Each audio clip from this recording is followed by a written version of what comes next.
Here we are, guys, in part 7 of this story. What if Naruto was smarter than he appeared to be in the manga? What if he resembled his father more than his mother, both physically and psychologically?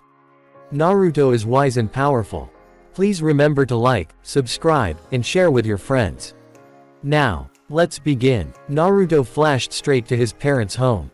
He needed something to calm down, something to focus on. His mind was in a haze, with all his rational thoughts and logic buried beneath a storm of emotions he could make no sense out of. This was the first time he was feeling something like this, and his gut instinct was understandably confused. Fortunately, he had Kurama to talk some sense into him. Naruto, calm down. Take it slowly, step by step. He rumbled in a calm manner, trying to work the panic out of Naruto's system by pushing some of his yang chakra through. He could feel Naruto trying to think this through logically, as he had done with every situation before. Naruto registered Kurama's shouts, and upon hearing the annoyance in his voice, he forcefully shook his head. He took deep breaths, letting each one out slowly. It took him over 5 minutes to calm down enough so he could listen to Kurama. He slowly sat down in the living room sofa, right in front of his parents' portrait. He put his chin on top of his joint hands and listened. "All right, I'm calm now. Sorry about that. I just didn't know what to do," he said in a neutral tone, with only a hint of confusion in it. Kurama scoffed, "As you should be. I really don't see what's there to panic about. You should be jumping in ecstasy instead, having finally had your first kiss with a girl." Naruto frowned a bit. "Maybe you're right. However, even if I kissed her, she is going to be my enemy on the day of the finals. I don't know what I would do. As a shinobi of the leaf, it is my sworn duty to destroy the enemies of the leaf. However, I know that I won't be able to bring myself to kill Temari. And I can't even imagine the treatment a prisoner of Konoha gets." Kurama raised an eyebrow. "What you need to do, is slow down. It is not up to you to decide what happens to them. That's the job of the Hokage. Your job is to simply stop them from completing their mission, by any means necessary." Naruto thought about it, weighing Kurama's words intensely. He was right, he simply had to stop the sand from achieving their goal. He figured that he might have to take some lives on the day of the finals, but he could choose to spare some. He got up, his keen mind slowly working out the various possibilities and scenarios as he made his way to the simulation. He already knew that Gaara was the biggest part of the opposition's plan, so he would have to neutralize him by any means. If he could stop Gaara, there is no other trump card that he could think of that Suna can fall back on. He could choose to spare Temari, as she can't do anything on her own. Her other brother was easy to handle as well. Based on his observations, Kankuro was a skilled puppeteer, but he was also a bit of an idiot. Both were a very small part of the entire invasion, the pawns on the chessboard. He removed his resistance seals and set the simulation to level 6. He stepped inside the room and activated the simulation with the seal sequence. As his opponent formed in front of him, he settled into his stance, eyes steely. As soon as the command was given, he dashed forward in a flash step. "I will figure out what to do." XXXXXXX. The fight was tough, easily the toughest that Naruto had ever fought. The bruises and sore muscles were the definite proof of that. He winced as he rolled his shoulder, trying to relax it a bit as he exited the room. He had given it his utmost effort from the beginning, trying to end it as quickly as possible. However, he wasn't surprised at all when he was parried blow for blow, jab for jab. Neither managed to gain the upper hand on the other for a whole of 15 minutes. Naruto could not hit his opponent, but he made sure that his opponent couldn't hit him either. It soon became clear that he won't be able to gain the upper hand if he continued like this, so he activated the Blazing Hands technique. At first, it looked like he had gained a slight advantage, but he was forced onto the defensive when his opponent copied the Blazing Hands and used it against him just as effectively. Naruto absently fingered the small, burnt hole in his jacket as he walked up the basement. The Blazing Hands had caught him off guard for a moment, which is why there was a burnt hole. But he had managed to put up a successful defense, all the while trying to think up of something that would give him an edge in the fight. The fact that there was no pattern to identify did not help at all. It all came down to this: the only way he was beating this opponent was by catching him off guard, and capitalizing on that hard and fast, give the opponent no time to recover or think up of a strategy. However, it had to be something completely new. Something totally out of the box. It did not escape his observation that the moves he fought in the previous level did not work on the next, so he waited, all the while defending himself from his opponent. It took him the better part of 20 minutes to think up of something that even remotely had a chance of working. Blazing hands was somewhat based on the tree walking exercise. You have to maintain a constant amount of chakra on your hands or feet. However, instead of it being normal chakra, it has to be Kaden. Kaden was fire, and fire was weak to water, and vice versa. With this in mind, Naruto improvised. Instead of maintaining Kaden chakra, he changed the nature to Suiden. It wasn't difficult at all, if he didn't count the constant attacking on his person. It was no surprise that the blazing hands technique of his opponent was neutralized. But water nature chakra had no offensive capability in taijutsu. But his goal was something else entirely. He maintained the change for only 10 seconds, after which he switched back to Kaden. He smirked when he saw his attacks getting neutralized, the same way he neutralized them. His opponent was using Suiden to counter his blazing hands. This was the chance he was waiting for. Without a moment of waste, he had flipped away and charged back. He used the potential of his danger sense to the maximum, slowing down his perception, waiting for the exact moment to strike. When his punch towards the stomach was predictably blocked by a fist, he struck. Red lightning danced across the body of his opponent, sending his electrical impulses into overdrive and spasming his muscles. Naruto had gathered a small amount of his Raiden chakra in his punch, and since the opponent was using Suiden to counter blazing hands, the water only boosted the effect of electricity on his body. Naruto seized his chance. He would have to finish this in one move, otherwise he risked giving his opponent a chance to adapt. He backflipped, enforcing his right heel with chakra to amplify the damage. His opponent went flying in the air, and Naruto smirked when he heard the telltale sound of a bone cracking. But he didn't stop his movements. He jumped a bit and spun counterclockwise, timing his jump such that his left foot made a painful contact with the opponent's gut, sending him flying back. His back struck the wall hard, his head bumping back as well due to momentum. But Naruto was already flash-stepping forward as soon as his kick had ended. He had gathered a large amount of lightning in his fist, making tiny sparks go off in random directions. He struck his fist right in the chest where the heart is. It went right through it, emerging on the other side. The Raiden chakra burned away any blood that would have gathered on the fist, if it were a real opponent. As it wasn't, the simulation ended, signifying his victory. The sheer amount of lightning in his hand had given him a high amount of piercing power. The power to cut through almost anything. Naruto did not know, but he had unintentionally recreated something similar to the Chidori, the technique that Kakashi was infamous for. No wonder he didn't get back up, he thought as he prepared to flash away. The simulation had ended after that. His purpose was achieved. He had managed to distract himself from the whirlpool of panic he was going through. Now that his mind was focused enough, he could logically think this through on what he would do on the day of the invasion, and he had decided what he would do. For now, he needed to rest. He had an invasion to prepare for. XXXXXXX. Naruto was sleeping comfortably, a peaceful smile on his face. The sun peeked over the horizon slowly, and as soon as the first rays of the sun touched his face, his eyes fluttered open. He blinked his eyes several times to clear the sleep out of them. He then put his hands behind his head and just stared at the ceiling, attempting to piece together the facts he knew. Okay, here are the facts. Orochimaru attacked us in the second phase, making it clear that he is after Sasuke for some reason. From what I learnt from Tamari, the Sand and the Sound are planning a combined invasion on the Leaf on the day of the finals. So it's not just that the Sand and the Sound shinobi will be fighting each other, but the Cage will fight as well. Gigi is up against the Cage, and possibly Orochimaru as well. That Snake just want to see the Leaf destroyed, given that he was denied the title of the Yondaime by Gigi. The fact that Gigi only cemented the fact that he would never become Hokage by declaring him a missing nin is only the icing on the cake.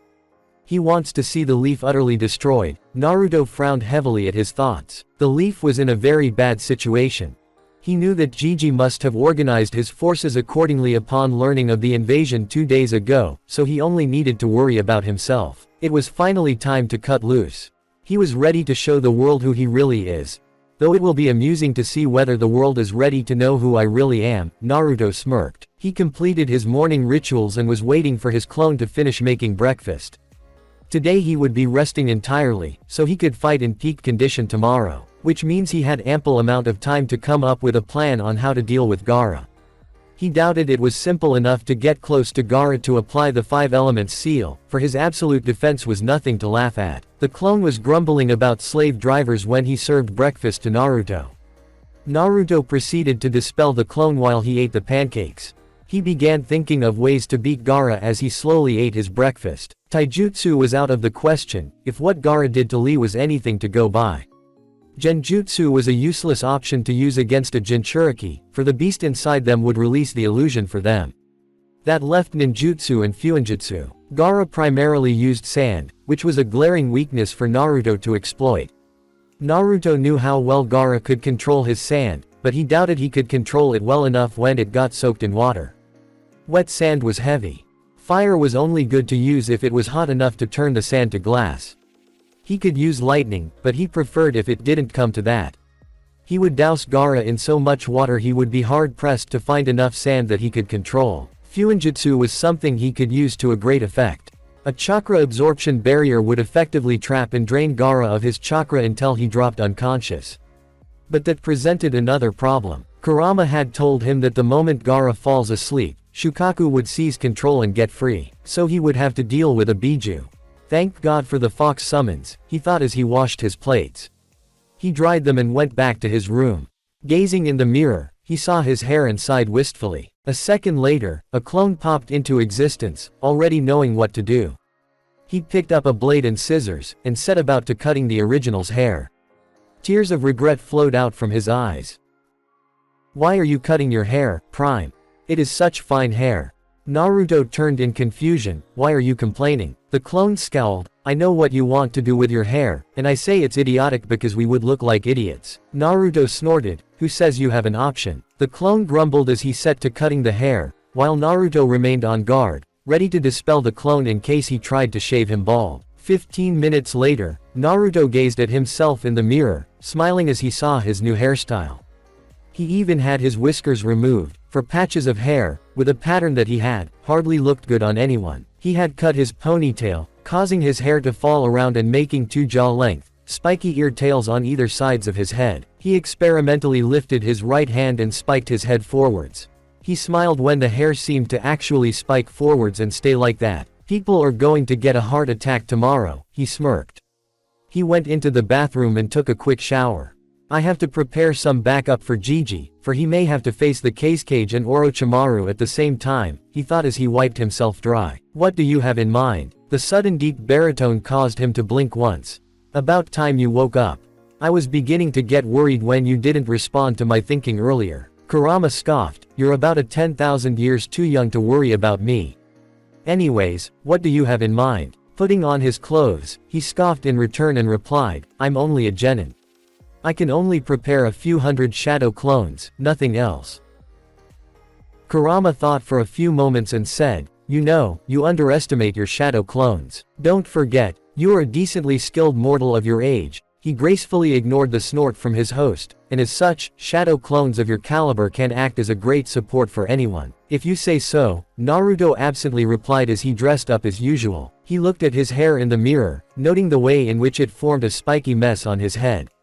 He arranged it so it was spiked forward on top of his head. He wondered what to do about his ear tails. He knew that his father too, had jaw-length bangs on either sides of his head. He could replicate that, but he really didn't want his hair sticking around his face if it got wet with water.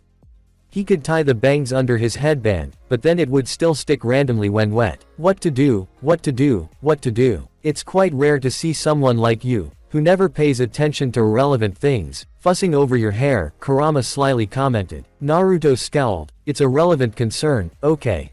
And when did I ask for your opinion on this anyways? You didn't, I was simply stating a fact, the reply was swiftly delivered.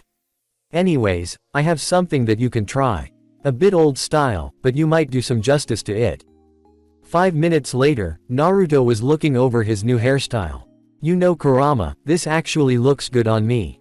You do have good advice sometimes. The beast snarled in annoyance, you sure have some nerve, making fun of me like that. Naruto smirked but said nothing, further aggravating the Biju within. He had tied his bangs in the middle with bandages, and then tied his headband over the bangs. He grabbed 2 blank scrolls and his sealing supplies. He felt for the marker he had left on the training spot where Jiraiya trained for the last 3 weeks. He was gone in a flash. Naruto appeared in the clearing, spreading out his senses and confirming if he was truly alone or not. When he had confirmed, he sat down and opened one of the scrolls. Taking out his brush and ink, he started writing seals for a prisoner containment scroll, with a slight alteration. In just under a minute, he had completed writing down the sealing sequence. He inspected it for any mistakes, then nodded upon finding none. Standing up, he made a half-ram. Around 200 shadow clones popped into existence. Alright, I want you divide into 2 groups of 100. Hi. For a second, Naruto feared that the sound of 200 people simultaneously shouting would draw someone's attention. He sensed for any foreign chakra signatures, but found none. Nonetheless, he had to do this quickly. It took him just under 10 minutes, but he managed to seal one group of clones into the scroll. Normally, a prisoner scroll is made for dead people who have no chakra. Also, it is made only for one person, so Naruto had to tweak the seals a bit so that the amount of chakra that was shaped into his 100 shadow clones did not get disturbed in any way. Also, he also tweaked the seals to allow solid, 100 constructs to safely get sealed. He exhaled a breath and did the same with the other 100. In 20 minutes, he had prepared a backup for himself and Gigi. Each backup worth 100 shadow clones. Alright, my work is done for today.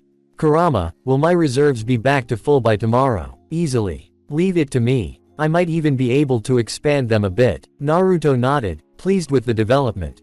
All that was left, is to wait for tomorrow. XXXXXXX. Temari watched as her sensei paced their room in agitation. She glanced over to the other occupants of the room. Kankuro was cleaning his puppets, but kept a wary eye on their sensei, as if unnerved by his recent behavior. Gaara was just simply staring out of the window, arms crossed. No one knew what Gaara was thinking all the time, but it wasn't that hard to guess that he was bloodthirsty. All this time, there had been no one who Gaara had managed to kill, aside from the second phase of the exams. He was getting restless, and that spelled danger for all of them. Temari thought back to the events of last night and had to vehemently fight off the blush that threatened to cover her entire face in red. That was her first kiss, and it couldn't have been any better. The way they had moved against each other was just mesmerizing. But then the memories of what had happened before their kiss came up, and Temari found it easier to beat back the blush. She had planned to tell her sensei about her being ambushed, but was dumbfounded when Baki told her that they may have already been discovered. There was a loose end untied. Some Konoha shinobi had been spying on Baki's secret meeting with their ally. Baki had almost managed to finish him off, but the shinobi was rescued by someone. Someone so fast that all Baki had managed to see was a blonde blur and a blue flash. Which meant that Temari didn't need to tell him if they had already been discovered. Baki was getting worried about the next day. The case cage had told him that they would be proceeding with the invasion no matter what. So far, the Konoha forces had not shown any signs that they knew about the invasion. But he had a bad feeling in his gut, and his entire shinobi career had told him to always trust his gut. He had no choice but to ignore it and follow the orders of his leader. XXXXXXX. Morning arrived sooner than Naruto thought. He got up, thinking about what would happen today. Today, 2 things were sure to happen. He was not just going to beat Neji, no, that would be too light of a punishment for what he did to Hinata. He would show him just how little fate meant to him. He was going to utterly humiliate the Hyuga. The chances of him winning were already in his favor with his lack of a chakra network, but he would put effort for Neji. The other thing was the invasion, something that scared Naruto a bit. So many people could die, and those people would not just be the enemies, but his comrades as well. He would do whatever he could to protect his comrades, even if it meant putting himself in the line of fire. He shook his head, wiping that line of thought immediately. He would fight like a shinobi today, fast, deceptive and ruthless. He already had his plan on how to beat Gaara, whether they crossed paths in the finals, or on the battlefield. Gaara would either lose, or die. He personally preferred if it didn't come to the second choice. Getting up, he quickly got ready. He checked and double-checked his hip pouches and holster, nodding when he saw they were fully stocked with what he needed. He put the backup scrolls in the pouches as well, reminding himself to give one of them to Gigi. He tied his headband around his head and tied his hair just like yesterday. He smirked when he saw he looked almost like a mini-me of his father. Today would be marked as the reveal of the legacy of Yondaime Hokage, XXXXXXX. The village was in a buzz, looking livelier than usual, many people noted. However, there was reason to be. Today was the day of the Chunin finals. People chatted happily as they made their way to the stadium, talking about who would win and who they would place their bets on. Of course, most of the buzz was about the last Uchiha. Many people were sure that the last Uchiha would no doubt emerge as the winner of the Chunin exams. It seemed as if the name of Uchiha automatically distinguished them as the strongest. Of course, people had reason to believe that as the last Uchiha was no other than the younger brother of Uchiha Itachi, the greatest prodigy to come out of the Uchiha clan. So, there was a lot of hope placed on youngest Uchiha to perform well. Many other people were rooting for the Hyuga genius, Hyuga Neji. The boy was hailed as the prodigy of the Hyuga clan, and there was no doubt as to how powerful the clan was. A prodigy of a powerful clan such as the Hyuga would no doubt be another favorable contender for the title of the winner of the Chunin exams. Naruto smirked as he made his way to the stadium, ensuring he was out of everyone's sight. It was important for him to not be seen by anyone. He wanted his entrance to be one worthy enough for the son of the Yondaime. As he made his way to the stadium, he paid close attention to what the people were saying. Most of them seemed damn sure of Sasuke's victory, while the others were in the favor of the Hyuga. Others were not even mentioned, which suited him just fine. The more he was ignored, more potent would be their guilt. He wanted the people of Konoha to know just who they were tormenting all this while. As the stadium came in sight, Naruto changed his route to arrive at the back of the stadium. Looking up, he saw the back wall of the stadium looming in front of him. There are still over 5 minutes before the announcements begin, he mused. He sat down to wait, and while he waited, he thought back to what Neji had said during the prelims. Flashback. Naruto watched in horror as Neji stood over the downed form of Hinata, who was twitching in pain. No one can defy fate, Hinata-sama.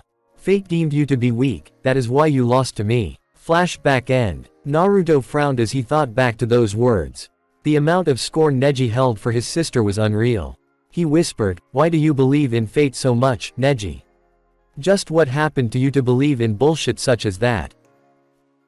He was shook out of his thoughts when his keen ears picked up an announcement. "All final contestants please get down in the arena." Naruto took a deep breath and stood up.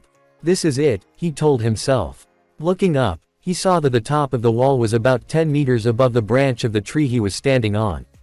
He made a clone, who charged his legs with chakra and jumped, easily vaulting over the wall. XXXXXXX. Shikamaru looked as lazy as usual, but he closely observed his opponents.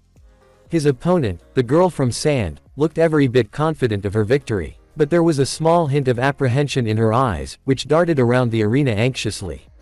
He didn't bother looking at Shino. The guy was as stoic as a stone, and never gave anything away. The glasses and high collar of his jacket only made it difficult to read him. The puppeteer from Sand was just like his sister, but unlike her, there was no anxiousness radiating from him. The last guy from Sand was the one that bothered Shikamaru the most. The redhead was dangerous, no doubt about that. Although his expression was stoic, it was betrayed by the sheer amount of bloodlust he could feel from the guy. He still remembered what happened to Lee in the prelims. Gaara had not hesitated one bit to kill him with his sand. He was a seasoned killer, one that Shikamaru doubted anyone wanted to cross. From the minute twitches that he could see, Shikamaru deduced that he was eager to get on with the fighting. He looked over to Neji, who was Naruto's opponent. Regarded as the rookie of the year of his batch, Neji was a proclaimed genius of the Hyuga, who were known for their deadly and unique taijutsu. While a formidable opponent, Shikamaru doubted he would win against Naruto. He knew that Naruto was powerful, but he had the feeling that Naruto had yet to show what he was fully capable of. Speaking of, he looked around, trying to find his blonde friend. Him and Sasuke, both of them were absent from the lineup, as well as the audience stands. If they didn't arrive right now, troublesome, he muttered. The proctor, a different one from the prelims, was standing in front of their lineup. A lazy one, from what he could see. Ladies and gentlemen, welcome to the Chunin exam finals. I am Shiranui Genma, the proctor of this stage. The matches will be as follows. Uzumaki Naruto vs Hyuga Neji, Uchiha Sasuke vs Sabaku no Gaara, Aburame Shino vs Sabaku no Kankuro and Sabaku no Tamari vs Nara Shikamaru. Turning his attention to the lineup, Genma continued, the rules are the same as preliminaries, however, whether you win or lose doesn't matter. Your promotion will be decided on the basis of your skill, your strategy and execution. Stands. Sakura looked worried as she tried to spot her two teammates. Ino, who was sitting next to her, said, where do you think are your teammates, Sakura? While she still believed Sasuke would win the finals, she had gained a healthy amount of respect for the blonde Uzumaki, ever since she suffered the humiliating defeat at his hands. The ease at which he handled her told her how pathetic she really was. Also, it was evident just how much he was holding back from absolutely thrashing her. Sakura shook her head worryingly, I don't know. Where are you, Sasuke-kun, Naruto? A sound coming from above the finalists caught hers, as well as every person's attention. Arena. The proctor was just about to speak some more when a sound above them caused everyone, including the audience and the cage, to look up. In a puff of smoke, a small object fell right in front of the assembled genin. It was revealed to be a kunai, but not just any kunai, a three-pronged kunai. There was a collective gasp among the audience when they recognized what it was. Genma had wide eyes as he stared at the kunai, being reminded of the only person in the entire nations who used to wield these. Before he could think anything else, a person appeared in a blue flash. A pin-drop silence washed over the entire stadium as everyone got a good look at the person. Cage box. Hiruzen stared in awe as the person was revealed to be just who he thought it would be. And Kami, he looked just like his father. Minato, you would be proud of who he's become. Beside him, Orochimaru was seething. His fists were hidden from view, so that no one could see that they were clenched tightly. Uzumaki Naruto. It is not possible for anyone to master the jutsu in just a month, which means you knew it well before, and you knowingly held back against me. Very bold. But then he smirked, if you weren't the Jinchuriki of the Kyuubi, I would have marked you instead of Sasuke-kun. To have that jutsu in my arsenal, I would have been unstoppable.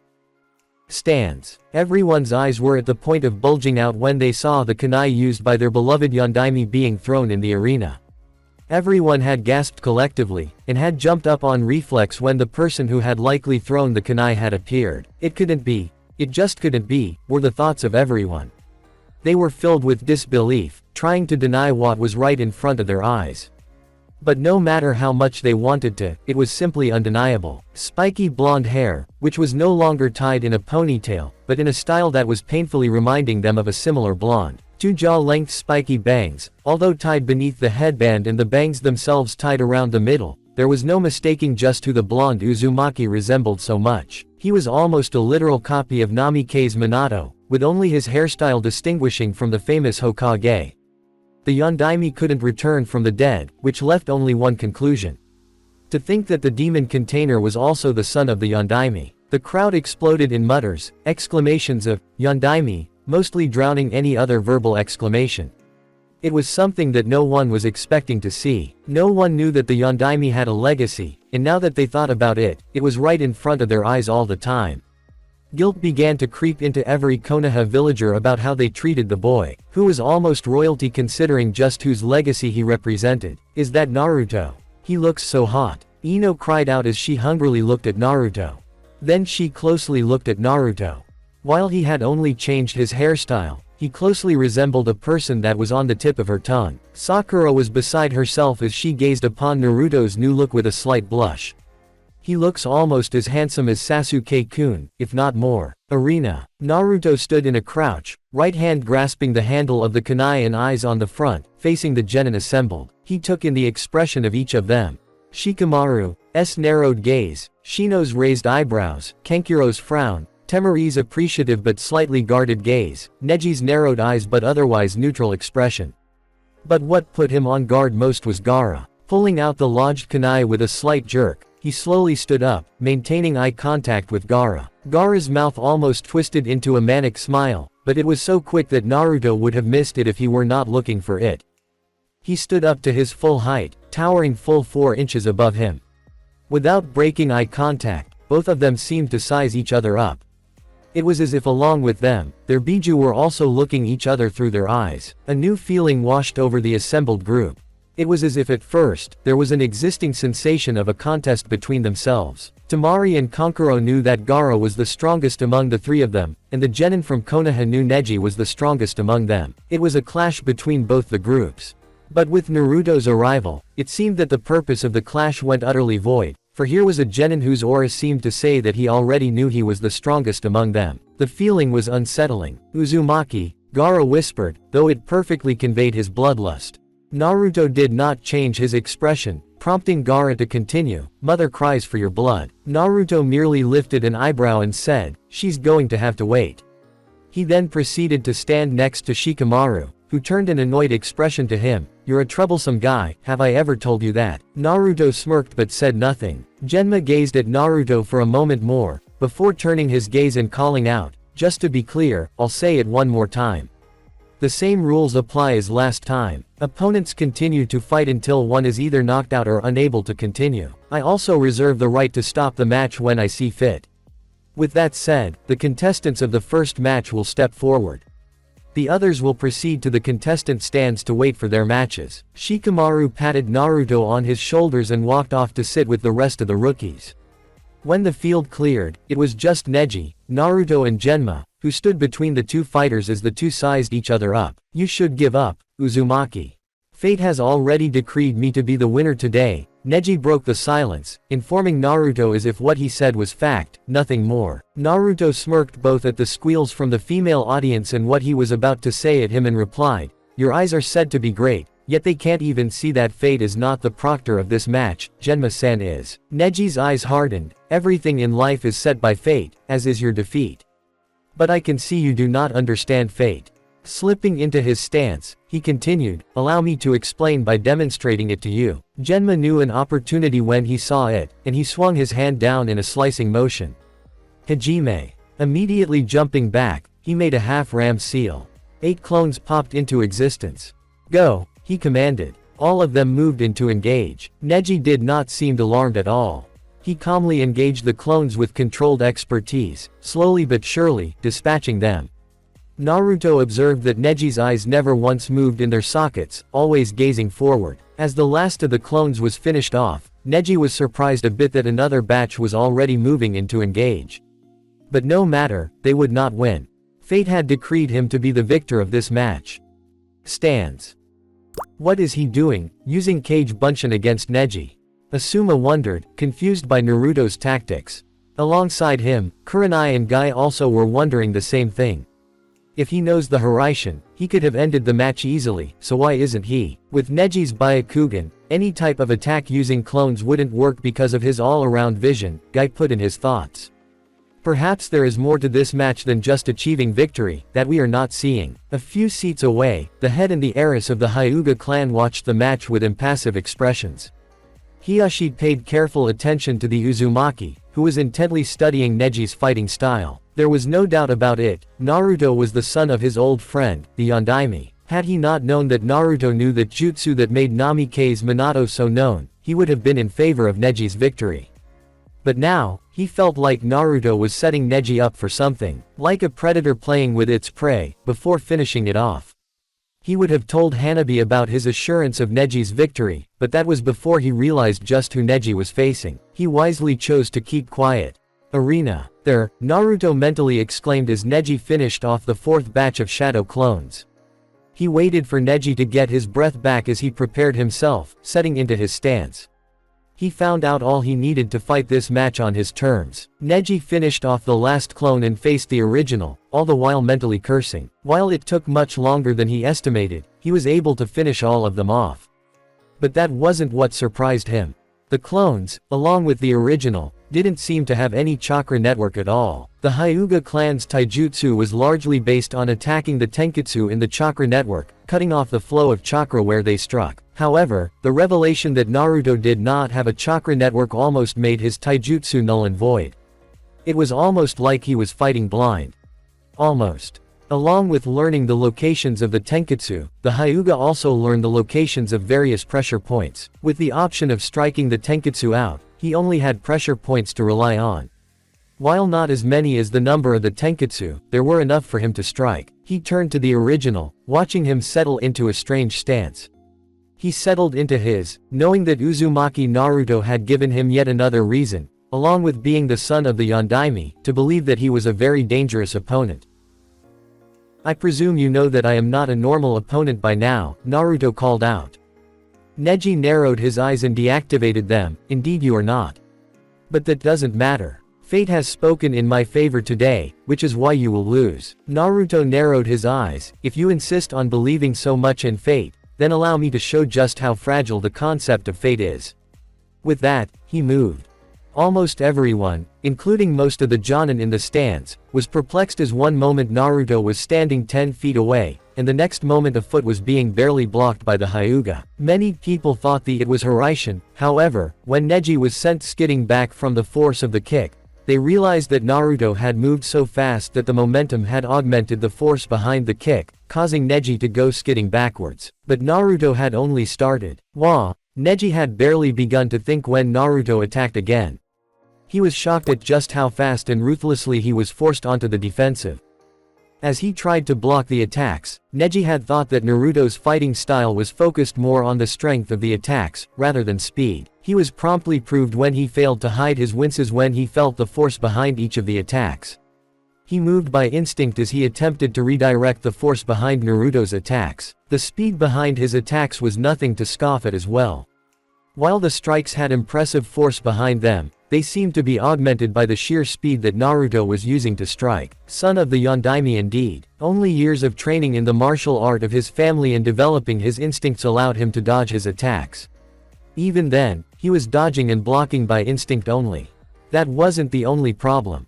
His hands were feeling unusually hot. Neji's thought process resulted in a punch slipping past his guard, right into his left cheek, and he found himself flying backwards from the force of it. He prevented from landing on his back by twisting himself midair and landing on his feet.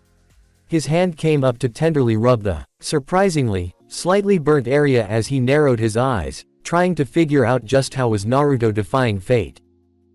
Cage box. Hiruzen was thoroughly impressed when he saw Naruto engaging Neji in taijutsu.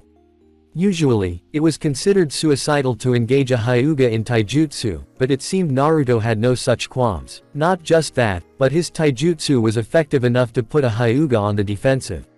And it seemed he added his own touch to it, if the small burn on Neji's face was anything to go by. Most unpredictable ninja indeed. He pulled out a notepad, which he had brought to write points on which each genin qualified for the position. He wrote down something and kept it aside. "Your genin is quite impressive and bold, Hokage Dono. He must be very confident to engage a shinobi of the Hyuga clan in taijutsu," Orochimaru commented, playing his role as the supposed Cage. Hiruzen chuckled. "I'm sure that this is only the beginning, Cage Dono. He will surprise us, of that I have no doubt. Mentally though, you don't give me the credit I deserve, Orochimaru. Don't think I don't know that it's you in those robes." Stands. The surprise was evident on the faces of the three Jonin. Not every day you see a prodigal Hyuga being bested by the supposed dead last, now revealed to be the son of their late Hokage, in taijutsu. Guy was crying, shouting something about Naruto's youth, with Lee vehemently agreeing with him. "Is this really what he is capable of?" Ino whispered in amazement and slight fear. She was suddenly, infinitely grateful that Naruto hadn't gone full force in their spar that day. If he had, she would have really been dead. Naruto. Sakura whispered in awe as she watched her teammate best one of the Hyuga at their own game. It suddenly became clear just how utterly huge the gap between their skills was. She couldn't even begin to see his movements, that's how fast he was. The first attack alone would have taken her out of the fight. A few seats away, Hinata watched with a slight smile as Naruto held his own against her prodigal cousin. Naruto-kun. Kiba on the other hand, was shocked and almost jealous of the speed and skill Naruto was displaying. It made him think back to his own fight with the blonde, and he ruefully smiled at how easily he was beaten. He had grown up with Naruto, and if there was anything he could say for certain about the blonde, it was that Naruto never gave up. He could say without a doubt that Naruto had trained his ass off to reach where he is now. It sort of inspired him to become the same. After all, if Naruto could do it, why can't he? Arena. Neji hid his wince as he kept his gaze on Naruto, slowly standing up. He evaluated on whatever he had experienced so far. There is no doubt that he is physically strong, almost on the same level as Lee. I'm willing to bet that he could withstand the amount of force he dishes in his attacks himself as well. And he is fast, unbelievably so. Nothing else would be expected of the son of the fastest shinobi to ever live, after all. I never knew that it was possible to have such impossibly fast reflexes. His fighting style is lethal, but in a way I have never seen before. Every fighting style has a focal point which it is based on. Gai-sensei's Goken is based on strength, Juken is based on precision. But his style seemingly incorporates strength, speed, flexibility and precision. It's as if he can switch to any one of them if one proves to be inadequate against one opponent. Not just that, his movements are bizarre. He seems to have mastered the way to perfectly switch from one set of movements to another, without hesitation. His hands also feel as if they are on fire, burning any area of contact. Fully standing up, he took deep breaths to center himself. I'll have to avoid his hands. No, pretty much his every blow. Am I getting to you, with that fragility of your so-called fate? Naruto asked, and no one missed the sarcasm in his voice. Neji chose to ignore that, and instead asked, how did you manage to burn my face? Naruto rose his eyebrow in a way that strongly reminded Neji of himself. He raised his eyebrows that way when his teammates seemed to suggest an utterly stupid idea. So that's how it feels to be on the receiving side of it. He felt quite stupid to be honest, and was a bit glad that he had a burn on his cheek, otherwise his blush would have been caught. What idiot reveals the secret of his or her technique, Baka? Naruto asked in a bored tone. Cage box. Hiruzen heartily laughed at the question. It was highly amusing when in his youth, his opponents seemed to spare him the thought process of trying to figure out their technique by revealing it on their own. It allowed him to create a counter-strategy quite easily. Instead of finishing him off, they seemed to choose to gloat about their techniques. What idiots. A very true question. Won't you agree, Kage Dono? Orochimaru forced out a chuckle, while he couldn't shake off the feeling that the old monkey knew it was him and was openly mocking him. I agree, Hokage Dono. Hiruzen smirked and turned back to watch what was turning out to be a highly entertaining match. So far, Naruto had only shown his superior prowess in taijutsu, and had yet to show something that qualified him for Chunin, except for keeping emotions under control. He had to keep his smirk from widening, for he was reminded of a younger Orochimaru, bragging about the secret behind the techniques he developed himself. What an idiot. Stands. Kiba shared the amusement with his Hokage, for he was laughing as well. He never knew Naruto had it in him to mock others. Hinata was trying to hide her giggles behind her hand. It would not do if her father caught her laughing at Naruto calling her cousin an idiot. Sakura and Ino shared no such restraints, and were full out giggling. The Jonin had mixed reactions. Asuma had snorted and had to catch his smoking stick from flying onto the head of the person in front of him. Kurenai was stifling her giggles like her student, not wanting to offend Guy for laughing at his student. Guy had an entirely different response. Instead of being offended on behalf of his student, tears came from his eyes and he clenched his fist. What a hip response. No doubt, you have passed your coolness onto your student, my eternal rival Kakashi. Needless to say, he entirely ignored insult on Neji, choosing to focus on how hip and cool Naruto's response was. Arena. Neji was barely keeping himself from turning red in embarrassment at all the giggles in the stadium that were aimed at him as a result of Naruto's comeback. Naruto was entirely amused by the giggles resounding in the stadium, but chose to keep it to himself. No need to embarrass him any further. Time to continue the fight, this time with a bit of misdirection. Neji was already worn out and trying to reduce the feeling of stupidity in himself. So when Naruto suddenly disappeared from in front of him, he was caught unawares. Naruto grinned as a solid kick connected to Neji's left shoulder, sending him flying away from him for the second time in the fight. He twisted and landed on feet, but was given no time to recover as he engaged the Uzumaki in taijutsu yet again. He activated his Byakugan this time, watching out for Naruto's no doubt, Kaden chakra enhanced hand strikes. But for some reason, Uzumaki's hands were lacking the chakra that was making them heated. So Neji jumped at the opportunity to block rather than dodge, all the while trying to find an opening. He also deactivated his eyes to conserve chakra. He would endure the punishing force for a short while. Maybe he should taunt him a bit. You are not fighting with your chakra-coated strikes as you were doing before, Uzumaki. He smirked as he saw Naruto narrowing his eyes. It seems this is where fate draws the line for you using the technique. He was shocked however, when Naruto, instead of getting enraged like he wanted, snorted out loud. In a surprising maneuver, Naruto locked himself with Neji, holding him in place. As much as Neji tried, he would only move if he managed to overpower him. Yeah, not happening.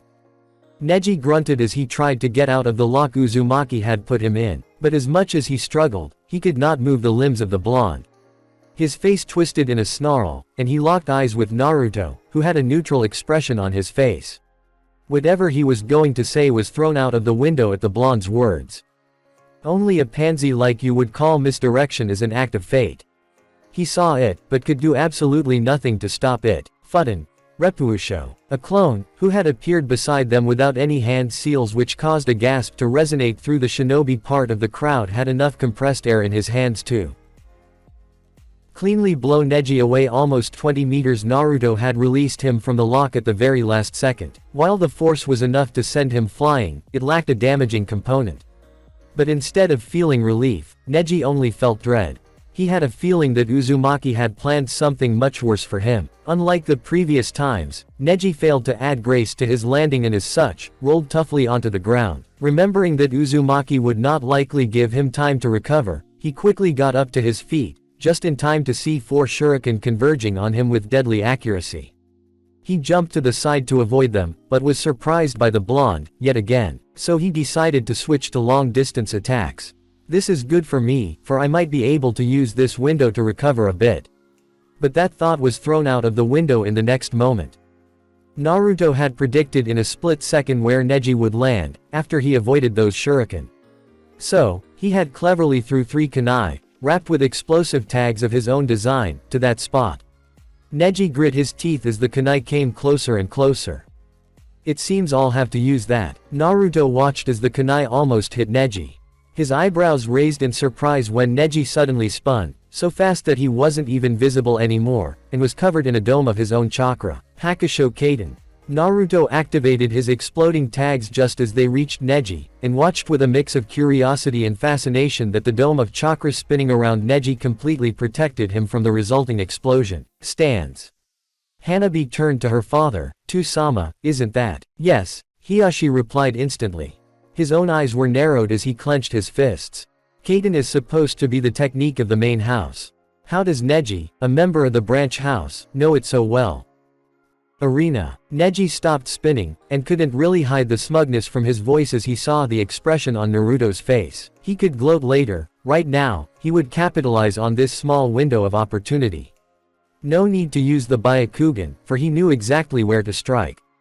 Naruto had immediately created 5 clones to scope out Neji's new technique and find a weakness, but his opponent's words momentarily gave him a pause. "You are now in the field of my divination," Neji ominously announced. Not wanting to give Neji the chance of using this technique, 2 of them shot forward to engage him. But this time, Neji was ready, his hands moving in a blur. 2 palms, 2 clones gone. 4 palms. Another 2 gone. 8 palms. The last one tried to shield himself. Futile effort. Even if you have no tenketsu, the physical damage from the strikes alone will send you down. 16 palms. Naruto grunted as the hands slammed into him with considerable speed. 32 palms. 64 palms. Naruto skid back as Neji finished his technique, breathing evenly. Because he chose to keep his Byakugan deactivated for the majority of the fight, he had more than enough chakra to keep going on. It was easy to ignore the physical pain when you train with people such as Gai-sensei. Naruto had blood dripping from his mouth. He went down on one knee, drawing gasps from the crowd. This was the first time he had taken any damage in this fight, and it was enough to send him on one knee.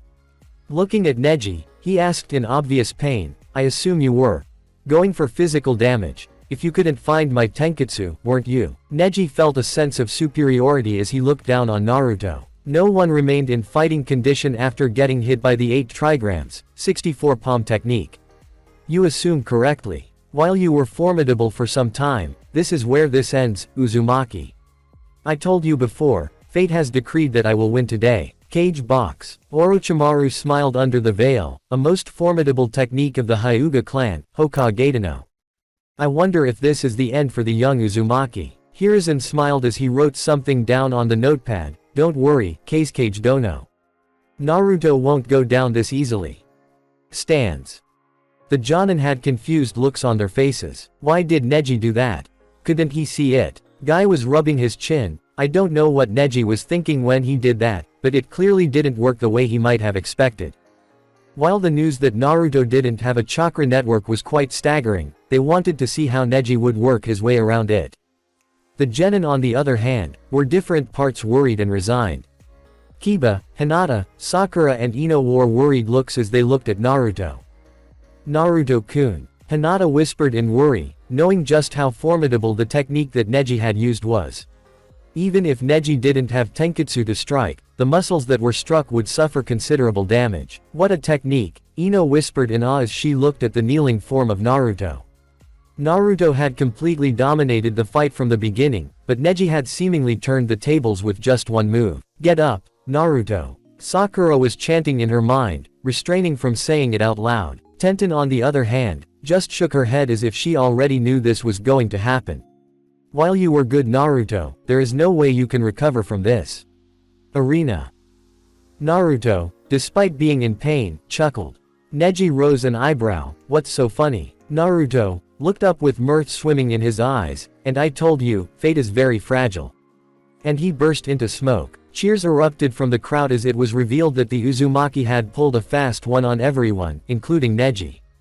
The said genin cursed as he activated his Byakugan and looked around. He almost gasped when he found out where Naruto was, but wasn't able to react in time. Naruto burst from the ground behind him, a predatory grin on his face and body already in motion. Neji was able to angle his body so that his left shoulder took the hit instead of his head. But he winced as the already abused shoulder took another hit, and he was sent toppling away. Naruto brushed off some of the dirt as Neji let out a small groan of pain and frustration, standing up. Most people don't think to look down at the last second. Am I right? Neji said nothing as he gazed scornfully at the smirking blonde. You made the mistake of deactivating your eyes. If you hadn't, you might have noticed that I substituted with my clone at the last second. Your mistake also allowed me to hide without worry under the ground. Pretty good for misdirection and deception, don't you think? Neji grit his teeth. Even if you had substituted with your clone, a shadow clone gets dispelled after one hit. Naruto made a sound of mock realization. Oh, that. I reinforced it with chakra. It's really not that difficult. He then smirked in a way that sent shivers down Neji's spine. I've somewhat heard about your defensive technique. The ultimate defense of the Hyuga, isn't it? Neji said nothing, which was more than enough for an answer. Holding up 4 shuriken, he challenged, let's test that so-called ultimate defense, shall we? Cage box. Your genin is very ingenious, Hokage Dono. Hiruzen nodded, pride coursing through him at how well Naruto was handling himself. So far, Naruto had demonstrated skills that were already above the qualification level of Chunin. He wondered just how Naruto planned to break the ultimate defense of the Hyuga clan.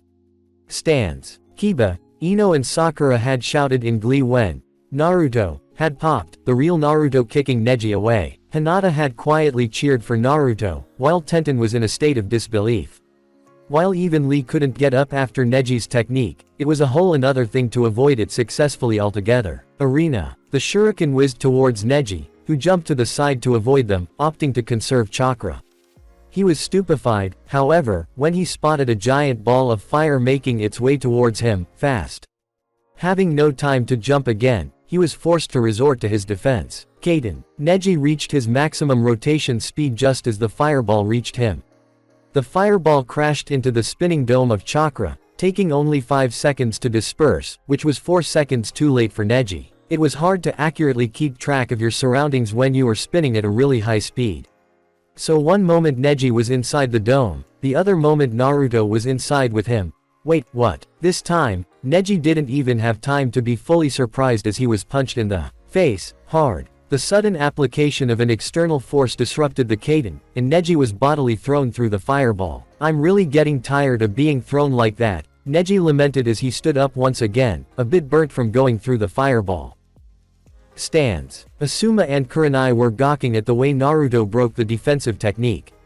One moment he was standing outside the dome, the other moment they all saw him disappearing and appearing instantly inside the dome in a blue flash. Hiraishin, Guy whispered in awe. Even he had not found a way yet to break that defensive technique. But if the Hiraishin could surpass defenses with such amount of ease, it really was a terrifying technique. No wonder the Yondaime was so feared. Cage box. I really have no more words to describe how impressive that genin of yours is Hokage Dono.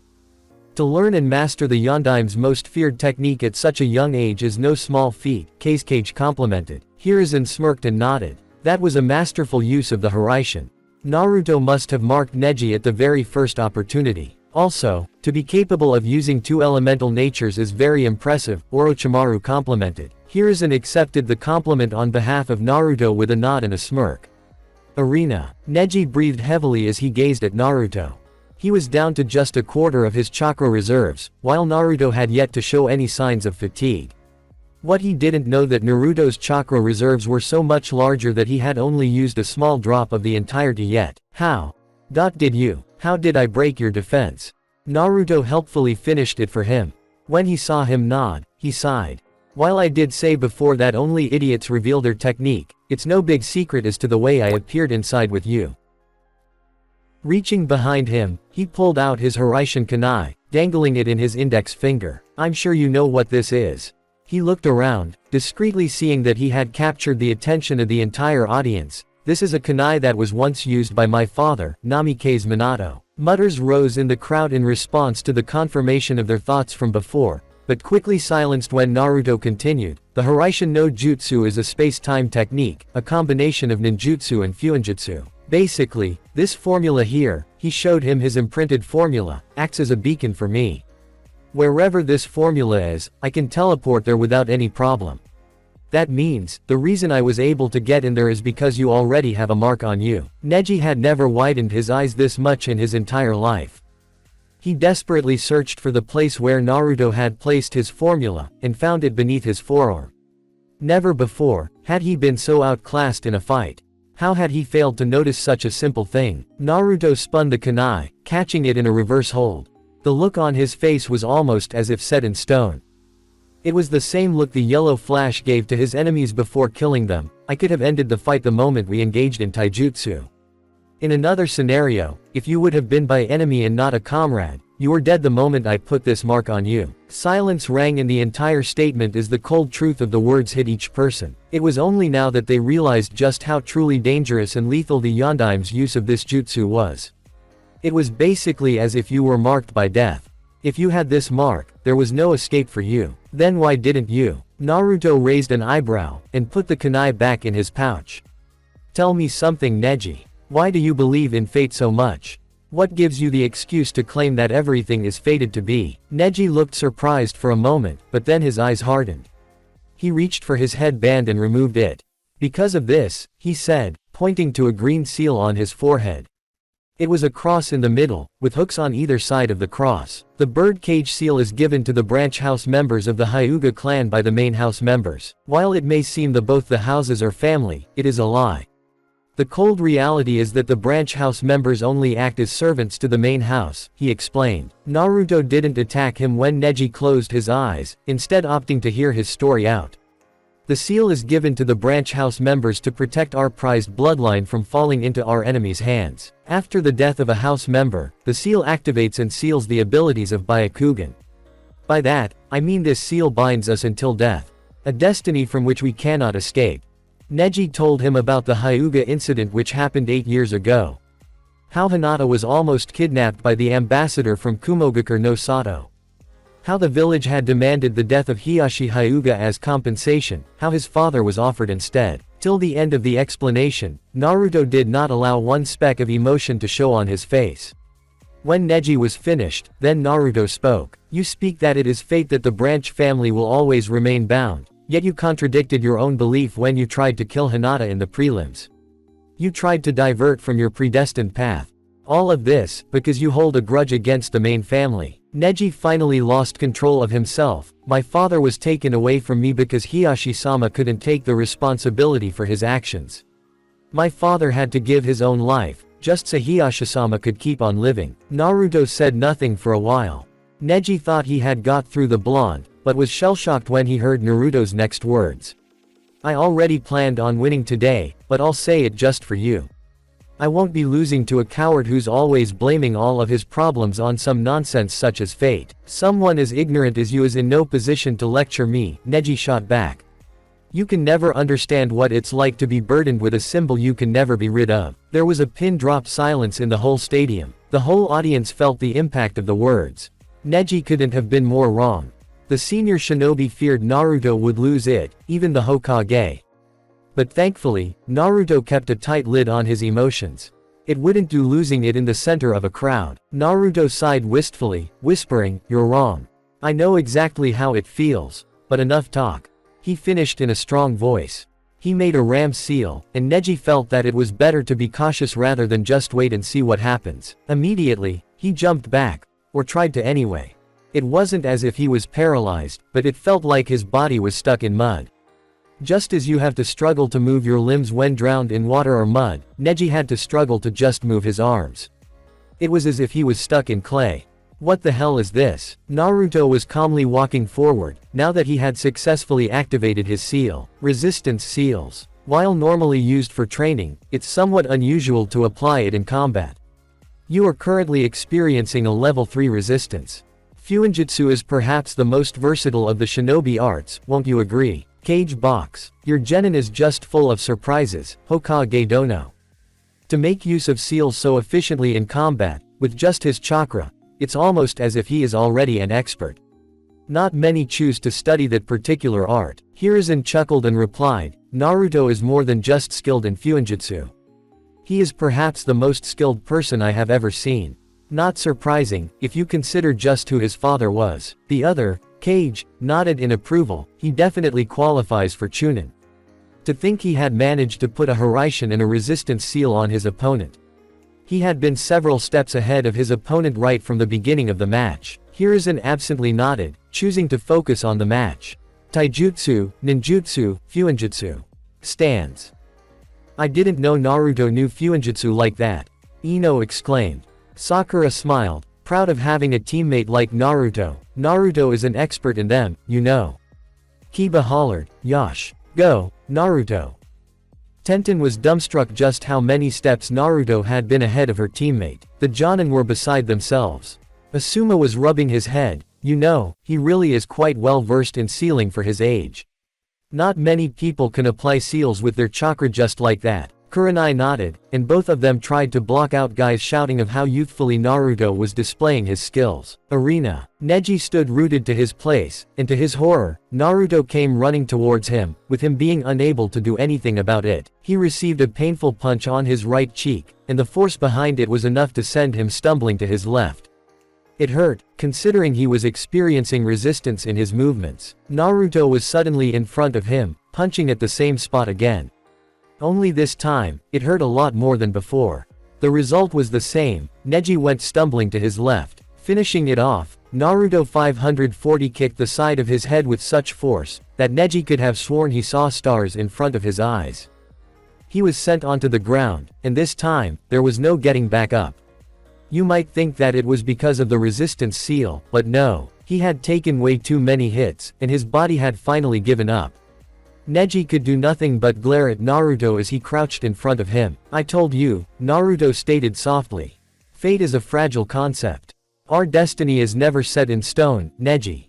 I am not strong because I was fated to be. I chose to work hard to reach where I am now. Hinata calls you Neji ni-san, doesn't she? You really should stop treating her like the way you do. She only wants to unite the branch family with the main family. She looks up to you as her big brother. It is only fitting you treat her like your sister. It's time you stepped up and stopped using fate as an excuse. He then removed the resistance seal from Neji. He stood up and started walking away, letting the medics carry the injured Hyuga away. He smiled as he heard a soft, maybe you're right. Perhaps there was some hope, after all. Genma declared loudly, the winner is, Uzumaki Naruto. The entire stadium burst into a tremendous applause. Everyone was clapping as hard as they could, even going so far as to stand and start chanting, Nami K's. Nami K's. Nami K's. The chant resonated around in the entire stadium, and within seconds, the entire stadium was chanting it as well. Naruto, for his part, smiled softly.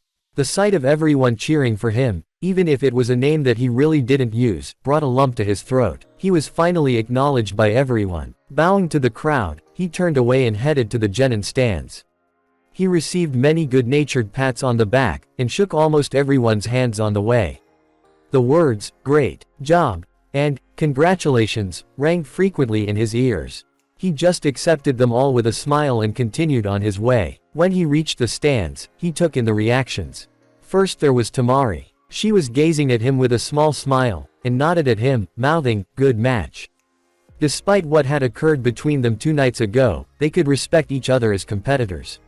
He nodded back in acknowledgement. As he walked by her, her brother was next. He just scoffed and turned away, but Naruto could spot small beads of sweat. Smirking, he continued. Gaara was staring at him, arms crossed. His expression gave nothing away, but his body twitched every now and then. Naruto spotted the cork on his gourd shaking, as if the sand was struggling to come out of it. He didn't wait to see if it would actually come out. Shino gave him a nod of respect, acknowledging his strength. "Good job, Naruto." Naruto nodded back, "Thanks." Naruto didn't need to guess the response of Shikamaru. "Troublesome," the shadow user sighed, further slouching, if possible. "You just had to go and cause a ruckus, didn't you?" Naruto snorted. It was true, the crowd was still chanting his name. He shrugged in mock modesty. "What can I say, I'm just that charismatic and awesome." "Would Uchiha Sasuke and Sabaku no Gaara please come down?" Cage box. "A splendid display of skills, I say. Don't you agree, Kazekage Dono?" "Indeed, Hokage Dono. I really didn't expect this match to be this entertaining." Hiruzen smiled as he gazed at the blonde genin, soon to be Chunin. "Well done Naruto. You performed better than expected.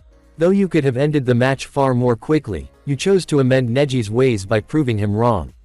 You just might have gained a friend and a trusted comrade in him." He then frowned. "It seems Naruto's teammate, Sasuke-kun still hasn't arrived. And I can't spot Kakashi among the Jonin as well," he thought, looking at where the Jonin senseis were standing. He shook his head slightly in disappointment. "Kakashi, your habits just cost your genin his chance at promotion." He motioned the Jonin that was standing as his guard, informed the proctor that Uchiha Sasuke is disqualified due to his lateness. Orochimaru frowned beneath the veil. He didn't want the Uchiha to be disqualified as he wanted to see how much Sasuke had improved.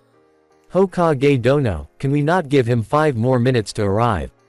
I am eager to see my son test his skills against the last Uchiha." Hiruzen kept his face carefully neutral. He knew exactly why the Kazekage wanted to see the last Uchiha in action. "Apologies Kazekage Dono, but I cannot allow any favoritism towards my shinobi, last Uchiha or not. Following the orders of a superior is an important part of being a Chunin. By not showing up on time, Uchiha Sasuke is showing insubordination. I cannot, in good conscience, allow such a genin such as that to progress to Chunin. He may try again in the next exams after 6 months." Orochimaru frowned. "That won't do. Then perhaps a compromise is in order. It would be rather disappointing if he did not fight today as many of the visiting nobility came here specifically to see the Uchiha fight. How about disqualifying him and denying him the chance of promotion, but allow him to fight in an exhibition match at the end of the tournament against the winner? That would allow the crowd to see the Uchiha fight, but still punish him for insubordination." Hiruzen thought it over a bit. If he disqualified Sasuke, Gaara would be declared the winner. According to the matchups, Gaara would then fight the winner of the first match, which was Naruto. While he was a bit worried about letting Naruto fight such a dangerous opponent, he had confidence that Naruto would be safe. Nodding, he said, "That is an acceptable arrangement, Kazekage Dono." Stands. Ino was gaping at the piece of news that was revealed to the whole of Konoha and people from beyond. To think that Naruto, the dead last of their batch and the foremost prankster of Konoha would turn out to be the son of the man Konoha almost worshipped. I never knew," she whispered. She could not believe she missed such a big fact. She was supposed to be from a clan that were masters of the mind, yet she couldn't not see such obvious resemblance. She ought to be ashamed of herself. If not for the age, Naruto and Namikaze Minato could be clones of each other. Blonde hair of almost identical shade, azure eyes that were unique to them. It could not be more obvious than that. Sakura's jaw was almost unhinged. She couldn't believe she never saw the resemblance as well. It was so obvious. And come to think of it, she treated him like crap. The son of the hero who saved Konoha from the Kyuubi, treated like crap. Not just by her, but by the whole village, including her mother. She wanted to crawl into a hole and just hide. Kiba couldn't believe it. Well, he could, but had a hard time comprehending it. The person who he thought could never become a competent shinobi in the first place had just beat the known prodigy of the Hyuga, a person who was favored the most to win the Chunin exams. And apparently, he had done without breaking a sweat. He ruefully chuckled. I couldn't have been more wrong about him. Akamaru whined in agreement. Tenten was shaking her head in disbelief. She couldn't believe Naruto had beaten her teammate, who she believed to be the strongest genin in Konoha. But then again, he had the Yondaim's jutsu on his side. Arena. Genma frowned but nodded at the message sent from the Hokage. Turning to the crowd, he announced the Kage's decision. Due to not showing up in time for his match, Uchiha Sasuke has been disqualified from the final stage of these exams. He continued despite the booing from the crowd. However, the Hokage has allowed an exhibition match between the winner of the tournament and Uchiha Sasuke in order to satisfy the visiting nobility. But he won't be given the chance to get promoted to Chunin. Therefore, winner by disqualification, Sabaku no Gaara. Stands. The audience, even though they were witness to a match such as that of the Hyuga and the Uzumaki, now revealed to be the sole Namikes, were distraught to hear that the Hokage had chosen to disqualify the last Uchiha. Many were waiting solely to watch that match, so the reason for their displeasure was quite obvious. Their spirits were lifted up a bit though, when they heard that the Uchiha would be fighting in an exhibition match with the winner of this tournament. Everyone began muttering amongst themselves excitedly. Just maybe, they might get to see a match between Uchiha Sasuke and Uzumaki Naruto. The last Uchiha versus the last Namikes. Up in the area for the competing genin, Naruto was frowning at the latest announcement. A bit of a partial treatment, don't you think? He addressed Shikamaru. Shikamaru frowned as well. Yeah. He is getting a chance to fight, whereas any other genin wouldn't have been considered in the first place. Naruto nodded in agreement and added to the point, not only that, but he will be in peak condition to fight, while we would be worn out from fighting all the opponents. It's more than a bit unfair. Then he added mentally, though that match won't be happening anyways. The invasion would maybe begin as soon as the quarter-finals end. Thank you Kurama, for expanding my chakra reserves and making sure I am in top form today. He received a snort in response. I care not much for your words. Thank me by making sure you defeat that accursed Tanuki. He is trespassing on my area. Naruto smirked at the command. He planned to do it anyway. Down on the arena, Gaara turned and started walking back to the waiting area. His sand was twitching angrily as his next victim wasn't there. His blood had been pumping to fight the Uchiha, who he saw as a strong opponent. To find out he wasn't here, the only reason he hadn't started killing everyone with his sand was that his next match was with the Uzumaki. Uzumaki Naruto was someone worthy, someone who would prove his existence. Genma announced, the next match will be between Aburame Shino and Sabaku no Kankuro. Before he could say anything more, he was interrupted. Proctor, I forfeit. Kankuro's yell was followed by a confused look from Genma and a roar of disapproval from the crowd. Naruto narrowed his eyes at Kankuro and Temari. While Kankuro did not glance at him, Temari cast a nervous and tense look at him. Naruto just turned back to the arena. He did not expect Sasuke of all people to be late to such an event. Maybe Kakashi was counting on to make a dramatic entrance for the last loyal Uchiha. Either way, he was disqualified, which meant one thing. His next match was with Gaara, which was a good thing. He could neutralize Gaara before the invasion even began. Of course, that was not taking account of people who could likely interfere in the fight. In order for the invasion to succeed, it was critical that Gaara unleash the full form of his tailed beast. He intended to suck Gaara dry of all his chakra and as soon as he was weakened, slap the 5 elements seal onto him. He just prayed he would be fast enough. Back in the arena, Genma was announcing. Then by default, the winner of the match is Aburame Shino. Thus, we can progress on to the next match. The next match is Nara Shikamaru vs Sabaku no Temari. Naruto glanced towards his right. He smiled when a determined look came over Temari. She pulled out her fan from her sash and swiped. Naruto whistled, impressed that such a large amount of wind was generated from just one swipe. He watched as Temari jumped onto her fan and gracefully glided towards where Genma was standing. She set her fan down with one hand, the other hand resting on her hip and smirking, fully confident of her victory. Damn, that confidence makes her look so much sexier, Naruto thought with a slight nosebleed as he imagined some very naughty thoughts, ignoring the sniggering bastard within him. He wiped the blood off with his sleeve and glanced towards his left. Shikamaru had a panicked look on his face. Oi, why is it always my match that gets jumped up? He began to back away from the railing.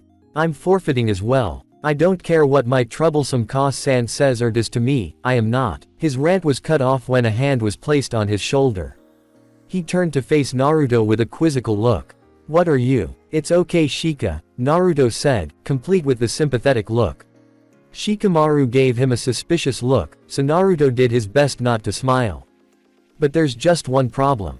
If possible, Shikamaru narrowed his eyes even further. What? You can't forfeit. The next moment, he was standing right in front of a smirking Proctor and Temari. He blinked once, trying to figure what the hell just happened and how did he get down here. He turned around, and saw the complete look of innocence on Naruto's face. He gave a look of bloody murder at the blonde he called his friend. He had the nerve to use the flying thunder god to send him to the arena. He turned around, grumbling that at least he didn't have to walk the distance from the waiting area to the center arena. Naruto smirked when Shikamaru gave a burning glare at him. He wouldn't have been able to send Shikamaru the arena if a marker wasn't already present. As it happened to be, there indeed was a marker on Temari's skin, right below her left butt cheek. He'd put it on her while they were kissing in the alley, and he was holding her up by her butt. Her dress had rose up a bit, exposing more skin than what was appropriate for people of their age. A drop of blood trickled from his nose. Happy times. He was brought back from a trip down the gutter by the proctor's call of beginning the match. He smirked when he saw Temari outright assaulting him, but had enough sense not to pursue him in the trees. He smirked as he saw the match progress, with Shikamaru passing time so as to lengthen the limit of his shadow. While Temari was certainly clever enough to engage from long distance, she failed to see that Shikamaru was obviously leading her into a specific position. Sorry Temari, but you weren't in the winning position in the first place. You aren't ready to beat an opponent of Shikamaru's caliber. Yet. Naruto's guess about what Shikamaru was trying to do was proved right. While in the beginning of the match, it may have seemed that Shikamaru was randomly throwing kunai at her and missing, but Naruto knew that Shika didn't do anything without a purpose. When people are shown various, random pieces, they are confused and fail to see the bigger picture they make. The match dragged on for almost an hour, but at the end of the hour, Temari was caught in the grasp of Shikamaru's shadow. While it had seemed the kunai were just thrown around randomly, each of them had acted as a sort of platform for the shadow to jump from. Temari was too late to spot it, and finally got caught. On the arena, Temari was frozen. She couldn't believe that she was caught like this. Damn it. I was too late to see it. I should have finished him early with a large-scale jutsu. Instead I got caught playing his game. Stands. All the high-ranking shinobi were amazed and impressed. The level of planning, the number of steps he had thought ahead. This was another shining example of Chunin material. The exams this year were showcasing some real talent. Shikamaru played to his strengths, using his extreme talent for strategies to set a trap for his opponent. A trap that was clever enough not to be noticed by his opponent until it was too late. While he had not dispatched his opponent like Naruto, the skill shown was enough to tell that the lazy Nara was worthy of promotion. Naruto had owned his fight from the start. Even though everyone was smart enough not to engage a Hyuga in taijutsu, Naruto knew he was better than Neji. Even when he was confronted with Neji's defensive technique, he proved his smarts as he found a way around it. Overall, both the matches had shown that the genin from Konoha this year were worthy of being promoted. Arena. Temari felt the unnerving feeling of not being in control of her own body as it stiffly shuffled forward. It was very awkward to walk with movements not your own. As the gap closed down between them to a mere 5 feet, they locked gazes. Shikamaru's gaze was level, his eyes giving nothing away. Temari's gaze was full of defiance and fierce anger. She was glaring at him with her jade eyes so hard that Shikamaru briefly wondered if he would catch on fire. H raised his hand in the air, his shadow bind on Temari ensuring that she did the same. She quivered, trying as hard as she could to fight it. She refused to admit defeat to this lazy excuse of a shinobi. I give up. I don't have any chakra left. His lazy voice carried over clearly, and whatever the audience was going to say died in their throat. What was the general reaction all around? Stands. Asuma was shaking his head. That kid has never been motivated for anything ever since I met him. The audience slowly started clapping throughout the stadium. People could appreciate a good battle of minds, even if it wasn't as flashy or as big as they wanted it to be. Arena. Genma just snorted and announced, "Winner, Sabaku no Tamari." Shikamaru released his hold on Tamari, who only just managed to catch herself. She stared at the retreating back of the genin, and managed to stutter out, "Why?" Shikamaru turned around and answered, shrugging in a way that really made him look like a guy who doesn't want to be bothered for anything. "It makes no sense to succumb to chakra exhaustion just for this when I might need my energy later." He turned to go to the audience stands. As he had lost, he won't be fighting any future matches, so there was no reason for him to go back to the waiting area. As he approached the place where he had spotted Choji before his fight, he was slightly surprised to see almost all the rookies and Jonin senseis present, talking to Naruto. The blonde was chuckling at one of Lee's no doubt, highly youthful statements. Everyone was trying to talk to him, and Naruto was answering all their questions with a patient smile. The guy had become an instant celebrity. He spotted Shikamaru walking up and turned away from the group, choosing to grin in the shadow user's face. Shikamaru gave him a look that froze his two teammates in place, while Sakura just gave a confused look to Naruto. Asuma and Kurenai were smirking, while Lee and Guy looked as if they would burst with their youthfulness any moment. Naruto waved a hand in his direction, grin not falling from his face for even a moment. "Go on, you look like you want to say something." Shikamaru didn't bother wasting more energy to reply and merely sighed exhaustedly, dropping his glare. He dropped down between Ino and Choji. Ino's attention immediately switched from Naruto to him, causing him to mutter something about tiresome blondes. Choji, the sweet guy that he was, merely offered a potato chip with a smile. Shikamaru smiled back at his longtime friend and took a few, the crunching sound they made almost soothing to him. Arena. Genma looked over to the Hokage, giving a questioning look. The Hokage shook his head and waved him to continue with the matches. Genma nodded and turned to the audience. "The quarter-final matches are over. We will now proceed to the semi-finals. First semi-final match will be Sabaku no Gaara vs Uzumaki Naruto." Audience. The crowd roared in approval of the match, as they wanted to see, once again, the only son of the Yondaime in action. They were not going to see the Uchiha in action until the very end of the final match, but they weren't complaining about seeing Naruto in action in Sasuke's place. Over to where the rookies and their senseis were standing, the atmosphere was completely different in comparison to the rest of the crowd. It was as if someone had flipped a switch. 1 second, everyone was talking and joking around, the other second, everyone had grim faces. Only Naruto had a completely serious face that was not filled with any fear. No one had forgotten what Gaara had done to Lee back in the prelims. "Would the contestants please come down?" Gaara appeared in a whirl of sand next to Genma. Naruto took a deep breath and straightened up. He was about to walk down to the arena when he felt a hand rest on his shoulder. Turning around, he saw that it was Asuma's. "Naruto, wow, he was serious, be careful down there." Kurenai and Guy also nodded seriously around him. "Try to finish it as quickly as you can." Naruto smirked. "I could finish it in a flash, but I've got a different strategy in mind."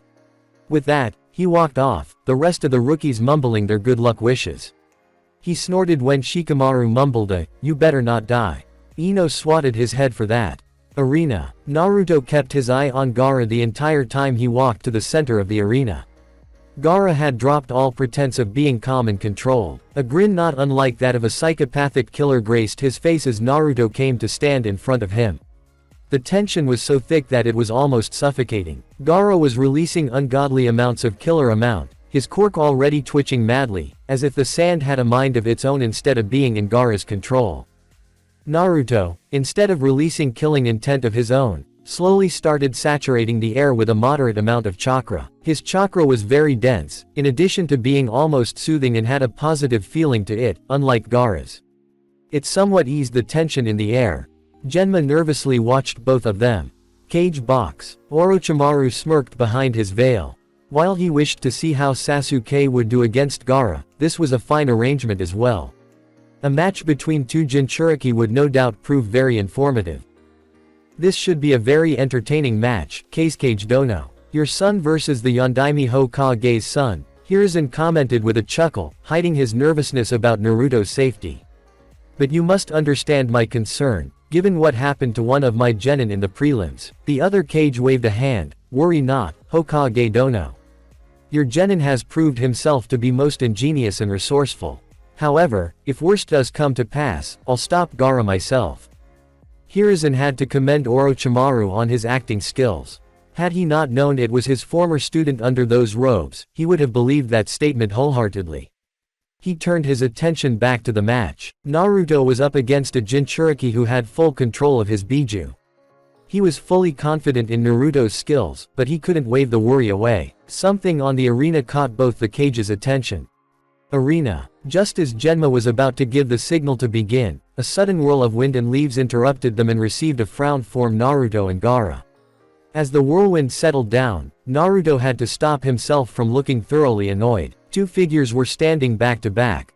Naruto mentally sighed. He really did want to make a dramatic entrance, after all. Kakashi and Sasuke were standing right in between Gaara and Naruto. Kakashi looked the same as always, while Sasuke had dramatically changed his attire, opting for a darker theme. He wore a black, one-piece version of his usual attire, with bandages wrapped around his left arm. Sasuke smirked as he came face to face with Gaara. He had trained heavily for the last month, even mastering a lethal jutsu. A jutsu that would secure him his victory. Sorry I'm a bit late for our match. But we can begin now. Gaara had made it very clear back in the prelims that he was very excited to face Sasuke in the finals and couldn't wait for the match. So it came as a shock to Sasuke when Gaara coldly replied, "Move aside, you are in my way." No reply came to his mouth, only snapping out of the shock when he heard Kakashi's voice.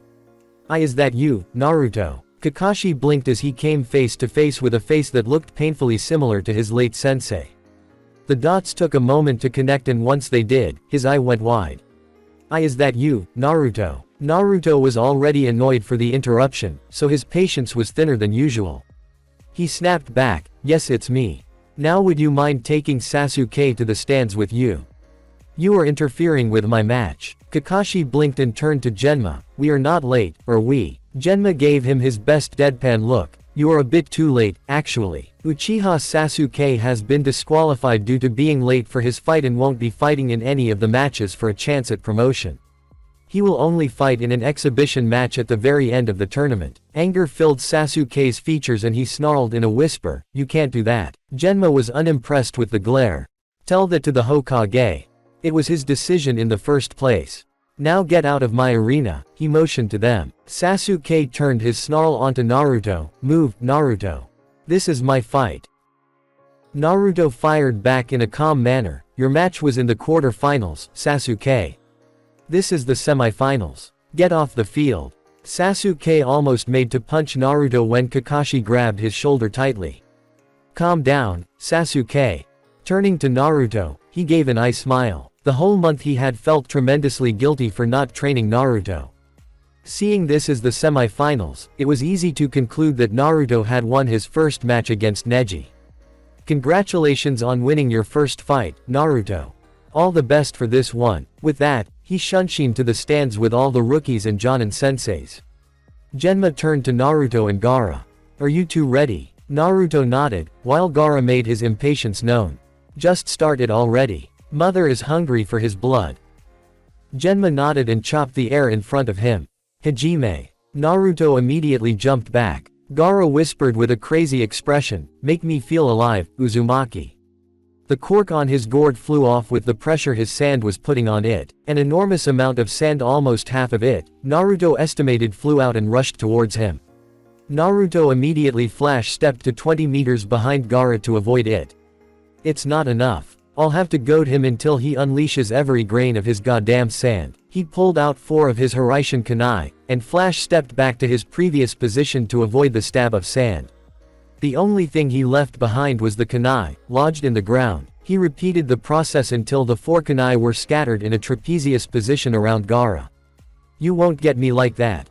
Come on, show me what you got." He then flashed to a kunai to escape Gaara's sand. It was a waiting game for him now. Cage box. He is not so forward in this fight as he was in his previous one, Hokage Dono. Hiruzen nodded his head, he might be scouting for Gaara's weakness to form a viable plan. We'll just have to wait and see. Orochimaru chuckled, Gaara's defense is absolute, Hokage Dono. He would run out of chakra faster than he would find a weakness. Hiruzen smirked, we both know what happened to the so-called ultimate defense of the Hyuga, Kazekage Dono. He refrained from chuckling at the silence that followed. Stands. The whole audience was leaning forward in their seats, eager to see the famous Hiraishin no Jutsu in action. The rookies were all wondering what the blonde was up to. Ino asked, confused, why is he scattering those kunai? It's not like he's using them to attack Gaara or something. Shikamaru was frowning as well, trying to discern Naruto's strategy. Just what was he up to? If anyone looked at Sasuke, they would think that he was about to burst a blood vessel on his forehead. His jaw was clenched and eyes filled with jealousy and scorn as he looked at Naruto easily dodging Gaara's attempts, Sharingan fully activated. What is that jutsu? Is that the reason he is so fast? My eyes can't even begin to trace his movements. He looks as if he isn't even beginning to get tired. I should be the one who knows that jutsu. So I can use it to kill him. What does he need it for? Just how far ahead of me are you, Naruto? Sasuke was pissed as whatever jutsu Naruto was using to doge Gaara's sand, he wasn't using any hand signs, so Sasuke had no chance of copying it. Kakashi had pulled his headband up as soon as the match had begun. While he should be saving it for the invasion, he wanted to see Naruto use his sensei's legacy in action. He watched as Naruto put the kunai around Gaara, doing nothing but teleporting from one to another. His eyes narrowed as pieces of a similar tactic came to his mind, but could not piece it together. By his side, Asuma spoke up in a grave tone, Gaara will get mad if Naruto keeps doing this. Getting that kid mad is the last thing he needs to do.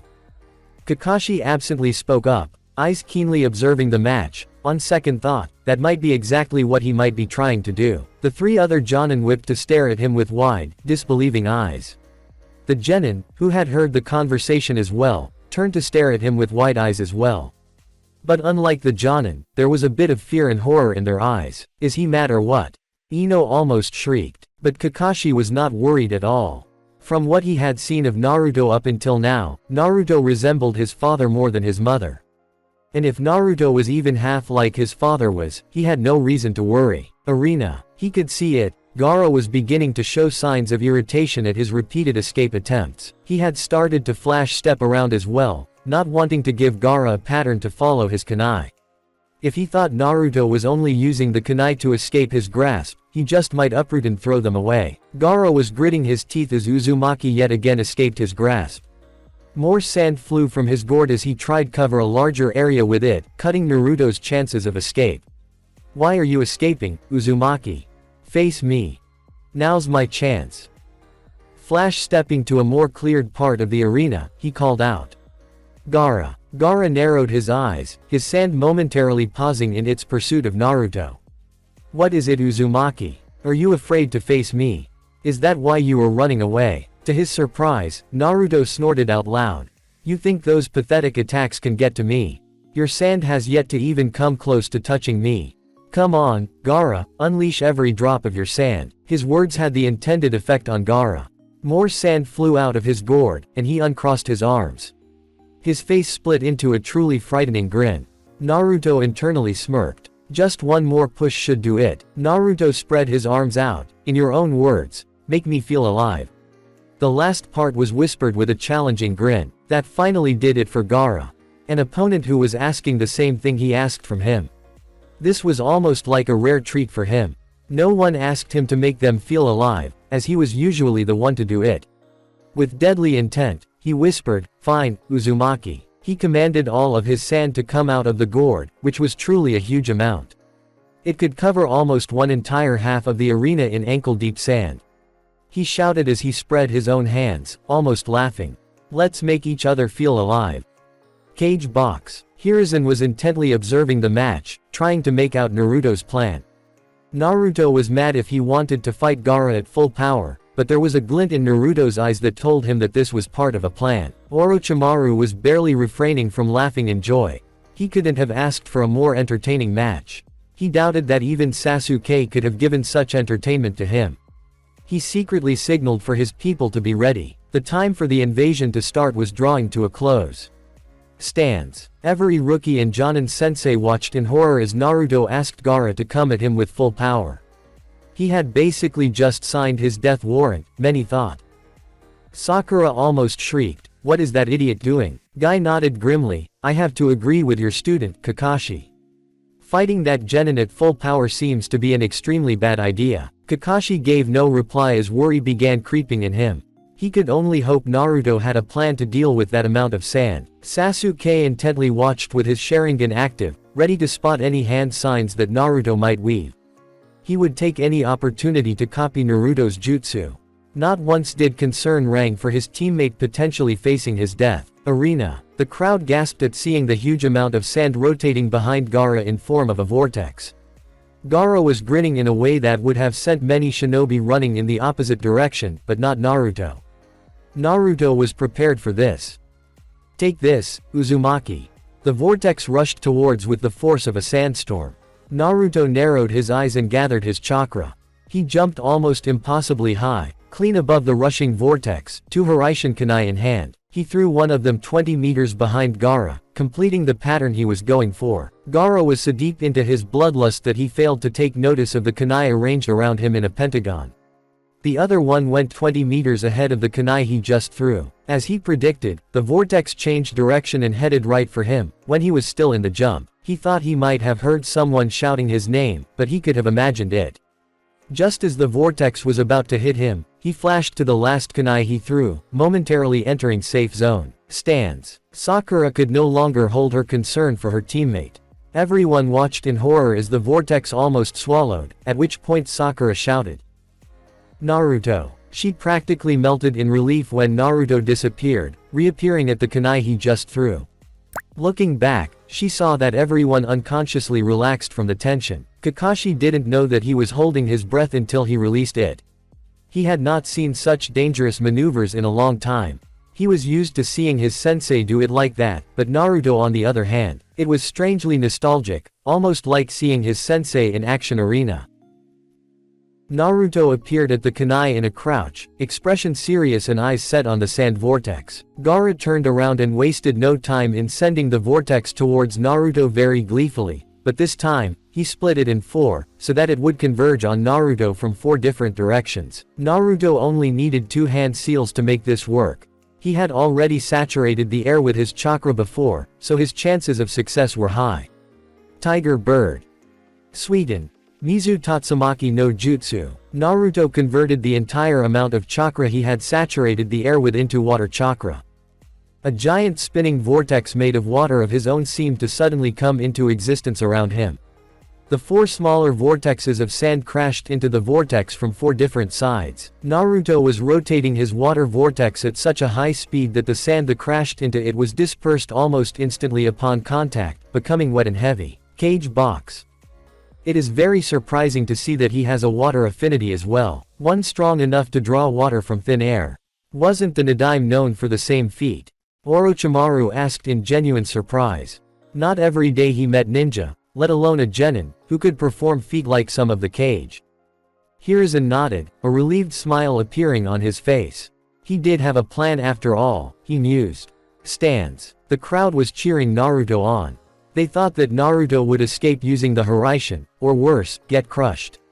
But then, a tornado of water came into existence around him from seemingly nowhere. It protected Naruto from the sand perfectly. The Jonin were once again wide-eyed, including Kakashi. Kurenai shook her head. He drew water from the air around him.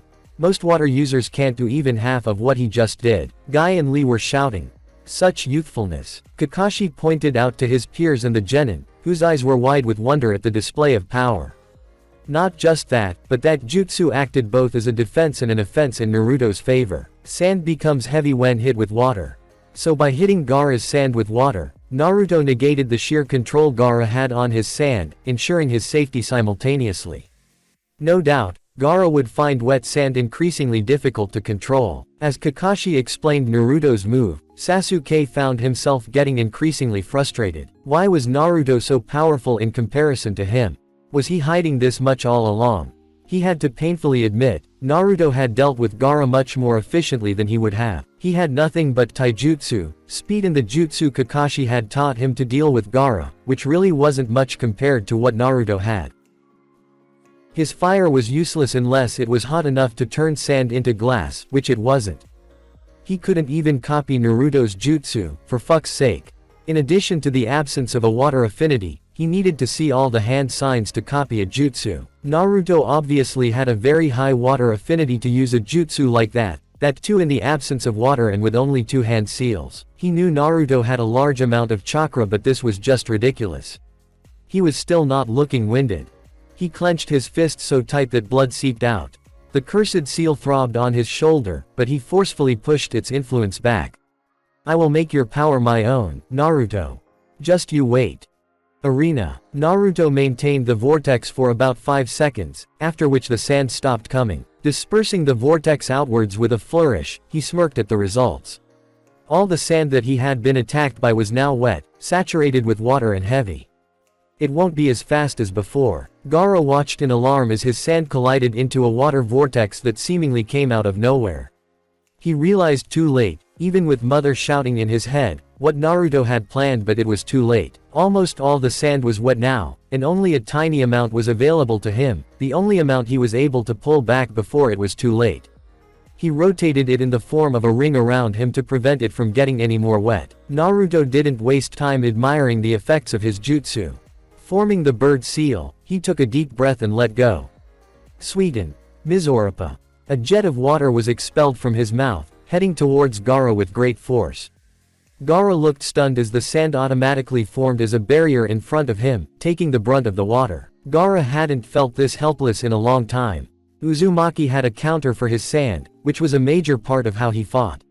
He could make his own sand, but that took him some time, which he didn't have. He would have to do it nonetheless. He molded a huge amount of his own chakra, sand particles slowly forming in front of him. He couldn't help but let his excitement grow a little. It was hard to remember just when he had let loose like this the last time. Naruto smirked as the last of the sand fell in front of Gaara, wet and unusable. He had taken into account that a sand user such as Gaara would be able to form his own sand even if he negated it, which was exactly what Gaara was trying to do now. Oh no, you don't. Boar Snake Dragon Ram. The kunai finally would come into play. Gaara's choice of standing in one place would cost him dearly. Cage Box. Very clever of him to have negated Gaara's sand, Hokage Dono. I can't help but feel that Naruto-kun is well above the level of a Chunin, don't you think? Hiruzen smiled in pride as Naruto used the element of water to completely turn the tables on Gaara. He couldn't help but be reminded of Tobirama-sensei. He was pretty much the same. His mastery of water was so unrivaled that he used to turn the battle in his favor in a place where there was no water. Considering that Naruto now had a Jinchuriki on the ropes without resorting to his own Biju chakra, he was starting to feel the same. Naruto was well above the level of a Chunin. He doubted any Jonin could have turned the tides like Naruto did. Stands. Holy shit. Did you see that? Ino shrieked, pointing at Naruto as if she couldn't believe it. Shikamaru slowly nodded, still trying to make sense of how Naruto did what he just did. He took away Gaara's greatest advantage. Sakura was smiling with happiness. At first she had doubted Naruto could beat Gaara, but Naruto had shown that he could find a way around the impossible. Arena. Gaara was still concentrating on forming his sand when a light green shield rose up around him. He whipped his head from side to side, trying to figure out how it came into existence without him noticing. Then he felt it. He knew he was draining his chakra forming his sand, but the chakra drain was much larger than he usually felt. He then noticed the light green barrier was slowly turning into a darker shade. He looked down to his feet, noticing that he was standing in the center of a complex ceiling array shaped like a pentagon. His eyes widened in realization. This was a chakra-absorbing barrier. Naruto was smirking as he held up the ram seal. Uzumaki Fuinjutsu. Kisei Shoheki was a success. This pentagonal barrier was designed by the Uzumaki clan to suck the chakra right out of their enemies. The best thing about this barrier was that the users only need to spend an initial amount of chakra to simply build the barrier, not maintain. The barrier maintained itself and grew stronger by sucking the chakra of the people trapped inside. This barrier was designed to be used by 5 people. But Naruto's dad had written in his notes that he was able to use this barrier all by himself with the help of his special kunai. The formula on the kunai acted as a sort of dimensional rift. Instead of sending himself through that rift, Minato sent his chakra to all the 5 points, thus successfully setting up the barrier. For Naruto, this was no problem at all. His chakra control was excellent and on a level that he could split his chakra and send it in different direction, through a dimensional slipstream, without any problem. And, he had more than enough chakra to spare. Gaara tried to use whatever sand he had built up, which was only a small amount, to break the barrier. Naruto called out, "It's fruitless, Gaara. This barrier will take more than just physical attacks to break." Cage box. Incredible. Imply incredible, Orochimaru breathed out in amazement. To be able to use Fuinjutsu like this, in conjunction to the Hiraishin, it was a testament to Naruto's genius and the incredible amount of power and skill that he had. Hiruzen was in the same state of awe, though he was able to keep it to himself. Minato was the only one who was capable of using barriers like this. For Naruto to replicate this feat, it spoke volumes of his mastery of the art. "You have a true gem in your forces, Hokage Dono," Orochimaru complimented. Though he was silently lamenting why he could not mark Naruto. Putting his curse seal on a Jinchuriki was something that even he didn't want to test. Hiruzen smiled in pride, "That I do, Kage Dono." Stands. The audience was in awe of the power and skill displayed by the last Nami Kase. As soon as he had trapped Gaara inside, they had erupted into cheers that could be heard throughout the entire village. Asuma stuttered out, What power?" He had only ever seen barriers of this magnitude used by a single person, and that was the Yondaime. Kurenai simply gaped at the skill being displayed. Guy was shouting something about youthfulness again, so only Lee was listening to him. Everyone had tuned out both of them. Kakashi gazed in utter pride as he watched Naruto corner Gaara and trap him inside his barrier. "Sensei, you would be proud of who Naruto has become," he whispered. He looked over to see the genin reactions. Sakura and Ino were cheering loudly, while Shikamaru and Choji were leaning forward with smiles. Choji's more vibrant than that of Shikamaru's, interested in seeing what Naruto would do next. He smiled at seeing their reactions. "Naruto, you managed to make your comrades believe in you. Earlier, they may not have found you to be trustworthy, however today, you managed to convince them that they can trust you with their lives," Kakashi thought, pride inside him growing by the second. He glanced to the side, and found himself disappointed. He wondered, not for the first time since arriving to the stadium, whether or not he had made the right choice in choosing to ditch Naruto and train Sasuke for the finals. He was beginning to think he may have been wrong after all. Sasuke had clenched his jaw, his fists and was watching Naruto dispatch Gaara with efficiency he knew he didn't have. Naruto's way had been very professional. First, find the weakness. Second, exploit the weakness and take away the strengths. Finally, finish him off. He didn't even have words to express just how furious he was, both with Naruto and himself. He was furious with Naruto for being so much stronger than him. He was furious with himself for being so weak compared to Naruto. He wanted to be the strongest. Only when he was strongest would he be able to kill him. His Sharingan flashed. He wanted to copy all the techniques Naruto had to offer and leave him with nothing. Only he deserved to be the strongest, not him. Kakashi shook his head. Perhaps training Sasuke was a bad choice after all. Not surprising, considering the number of those type of choices he had made in his life. Sasuke looked like he would sooner kill Naruto and take his techniques for himself than call Naruto a friend and a comrade. Arena. Naruto watched Gaara drop to all fours, no doubt the result of the barrier absorbing his chakra, which was now a dark shade of green. He dropped the barrier as soon as Gaara looked he would pass out. He ran forward, making sure not to use a flash step. Gaara was breathing heavily, trying not drop in exhaustion. This was the first time he had suffered something like this, and all because of that damn Uzumaki. Rage began to boil inside as mother began screaming in his head. "Kill him, Gaara. Kill him. Give me his blood. I want his blood." "Yes, mother," Gaara agreed before looking up to glare at Uzumaki. He was about to take mother's power when he was suddenly sent flying, landing in a heap. Naruto had punched him on the nose with enough force to break it, and watched with some satisfaction as Gaara was sent flying. He landed about 10 meters from Naruto, and Naruto feared that he had knocked the redhead out. But then Gaara stirred, causing Naruto to relax a bit. Gaara stood up on shaky legs, which Naruto took as a positive sign to initiate the last part of his plan. His fingertips on the right hand lit up in 5 purple, kanji characters. Cage box. Orochimaru's eyes widened in panic. He knows that as well. I can't let him put that seal on Gaara. He immediately gave his signal to start the invasion. Arena. Naruto was about run and slam the seal onto Gaara, making sure Shukaku didn't come out to play.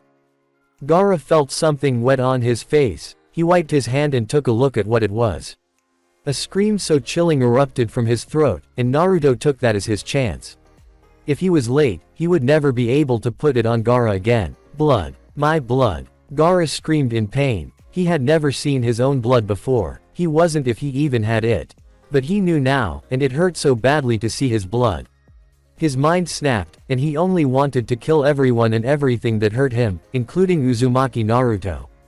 A roar that was not entirely his own came from him. Naruto was 5 feet from Gaara, fingers outstretched and ready to slap it on him, when sand erupted from Gaara, coming from God knows where, in the shape of a hand covered in purple lines, shooting towards him. Naruto flashed towards the farthest kunai, escaping from being grabbed by a hair's breadth. Shit. His danger sense rang, and he turned his head to the cage box, where an explosion took place and suddenly, feathers were falling from above. The invasion had begun, and he was too late to stop it. That's it for this video. I hope you all enjoyed the video. Don't forget to like the video, subscribe to the channel, and follow me on my other social media accounts. Anime God here, and I'm signing off.